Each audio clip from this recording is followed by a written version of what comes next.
Hi, I'm Emily LaRouche, founder and CEO of Back Office Betties.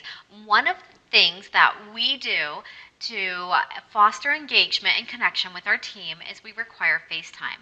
So when I started the company, I actually didn't have the budget to have an office and train people in person, and so we've been remote from day one by necessity. And I always dreamed of one day having a big fancy office with lots of perks and fun stuff. But over the years, my team's like, no, I love the remote culture and nobody wants to work in the office. So we have remained a remote company the entire time.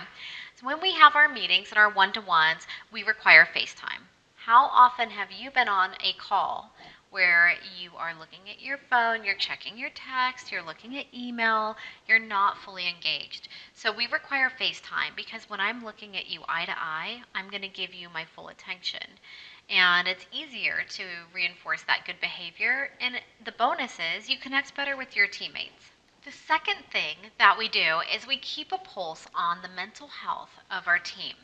And the way that we encourage mental wellness is using a tool like Team Ethos. So, Team Ethos is a quick mindfulness survey. It's sent out every day and it drives connection and collaboration.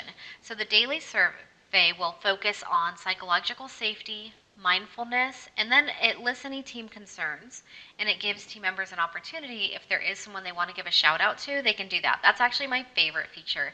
It's so nice to have a surprise shout out pop up where a team member is giving another one kudos. Now, for me, as a manager and a leader, it's important for me to keep a pulse, and I can see. So, if I know our baseline is like an 8, and I see we're starting to slide back, I know there's some work that needs to be done.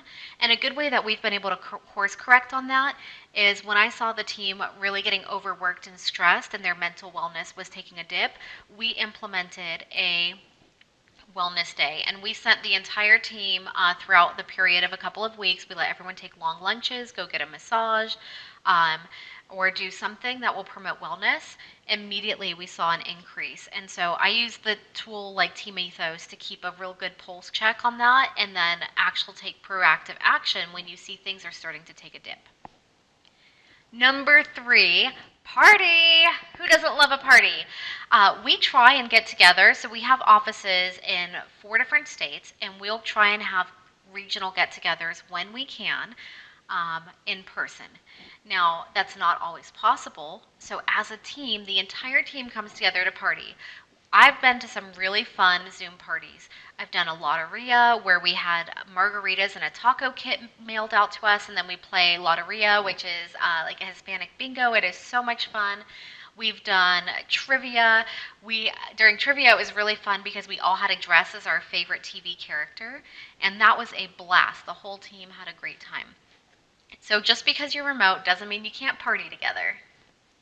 So, number 4, you have got to find a hype man on your team. A lot of my team is really sweet, really introverted, kind of quiet, but not everyone. We have got an amazing hype woman. Kate is the woman for the job, and every team has got one. So, find your hype person. And what she will do is if we have a team goal that we're working on, she's going to stay engaged in the chat. She's going to be making us laugh. She's going to be posting progress updates and cheering us on and really just pulling even the most introverted people into the conversation and keeping everyone really engaged. And then finally, my 5th tip is just be really deliberate about creating opportunities to connect. So we've been working on some really big projects lately and a little stress. So we introduced just last week at our administrative team huddle an opportunity. We said, everyone, I want you to write down a one word to describe an attribute about each of the team members on this call. And so we all got to receive 5 or 6 people telling us something positive about ourselves and kind of hyping each other up. So little things like that, we get really deliberate about finding opportunities to create that connection and just keep reminding each other that you're special, you're valuable, you have something to offer. And all of those things are going to pay back in the long run as far as performance and happiness, longevity with the company. So not only are we feeling better, but it's better for the company as well. It's a win for everyone.